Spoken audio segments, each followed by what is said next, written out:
Welcome to the pregame show for Warhammer 40k 8th edition Group 7. This will consist of battle reports 52 through 54. This will be a slightly smaller group compared to the last few. 2,000 points, but it will only be 2 armies, facing off against each other over the course of 3 battle reports. On the left, we have the Warlord for the Tzeentch army, which will be Kairos Fateweaver, and the Tzeentch army will consist of Chaos Demons of Tzeentch and Thousand Suns. And finally, on the right, we have the Warlord for the Ultramarines faction, which will be Rabout Guilliman, and their faction is a pure Ultramarines faction.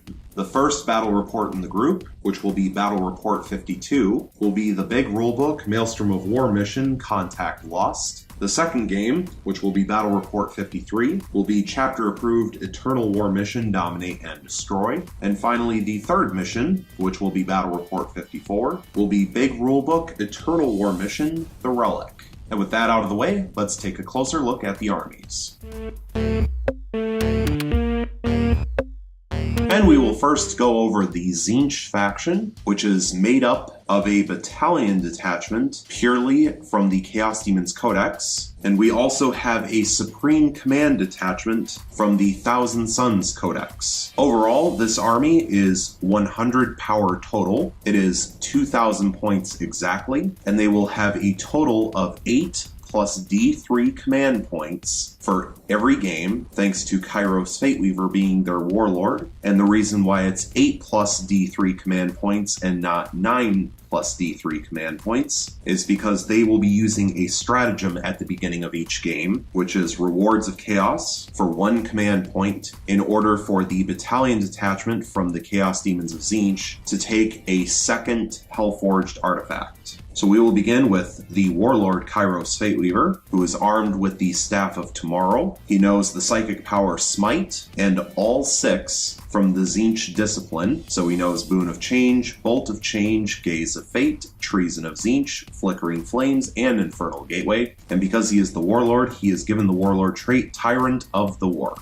The Tzeentch army, for a second HQ choice in the battalion detachment, will be bringing a Lord of Change, armed with a Staff of Tzeentch and a Rod of Sorcery. It knows the Psychic Power Smite, and from the Tzeentch discipline, it knows Boon of Change, Bolt of Change, and Flickering Flames. The Lord of Change has also been given the Hellforged artifact, the Impossible Robe. The Tzeentch army is bringing a third HQ choice for their battalion detachment, which is a single Flux Master riding on a Disc of Tzeentch. It is armed with a Ritual Dagger, a Staff of Change, and of course, the disc is armed with its blades. It will know the Psychic Power Smite, and it will know Boon of Change and Infernal Gateway from the Tzeentch discipline. It will also be taking the Hellforged artifact, the Everstav, which is why they will need to use the stratagem Reward of Chaos at the beginning of each game. For troop choices, we have 3 squads of 10 pink horrors. One of the pink horrors from each squad will be upgraded to an iridescent horror, and one of the 3 squads is taking both a demonic icon and an instrument of chaos. All 3 squads, of course, will be armed with coruscating flames and will know the Psychic Power Smite. We have a single fast attack choice, which is a squad of 6 Screamers who are armed with their Lamprey Bites. Finally, in the battalion detachment, there is a single heavy support choice, which will be a Soul Grinder of Tzeentch, armed with a Harvester Cannon, an Iron Claw, Phlegm Bombardment, and a Warp Claw. So even though the Soul Grinder is modeled with the sword, he will be using the claw instead. Finally, in the Supreme Command detachment from the Thousand Suns Codex, we have 3 Demon Princes of Tzeentch with wings. They are all armed exactly the same. All have 2 sets of Malefic Talons. They all know the Psychic Power Smite, and they all know the same 2 psychic powers from the Dark Hereticus discipline, which will be Diabolic Strength and Warp Time. This will mean that each psychic phase, one of the Demon Princes will only be able to cast Smite. And I do realize this ahead of time. The reason for this is 1, simplicity, and only having to remember 3 psychic powers numbers for the Demon Princes rather than 4 or 5 or 6. The second reason, and the more important reason, this way at any time throughout the battle, any one of the 3 Demon Princes can give itself an extra movement and can make itself more powerful for an ensuing fight phase. And so just as a final reminder, this Tzeentch army will be using the stratagem Rewards of Chaos for 1 command point at the beginning of each battle, and I probably won't mention it at the beginning of each battle, so that is why I am pointing it out now.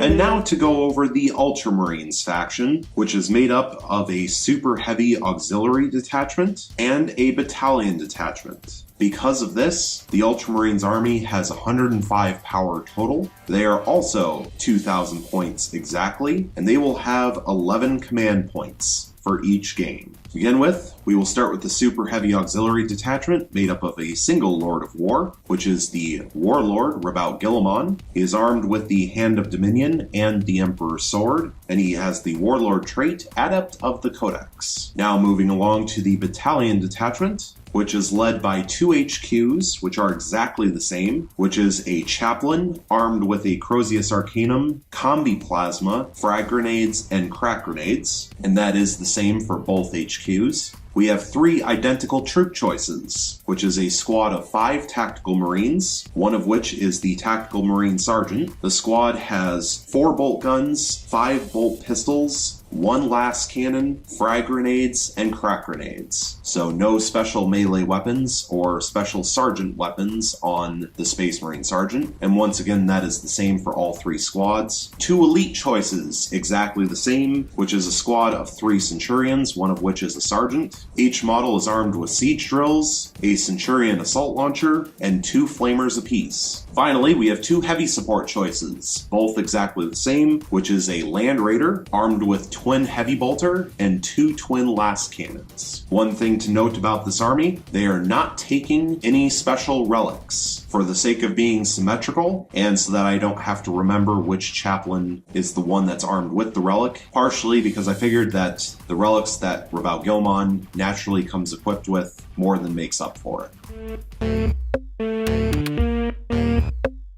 For the purpose of this group, we will be using all available rulebooks, FAQs, erratas, and updates available as of filming this video. And today's date is Thursday, November 22nd, 2018. And this video will most likely not be going public until Friday, November 30th. 2018. So I do realize there is a bit of a gap between when this video is being filmed and when it will go public, but that's so that I potentially will have time to make sure that the models are ready to go for the next group once the next chapter approved update comes out. So there is a very good chance that by the time you are watching this video, the entire group will already be filmed.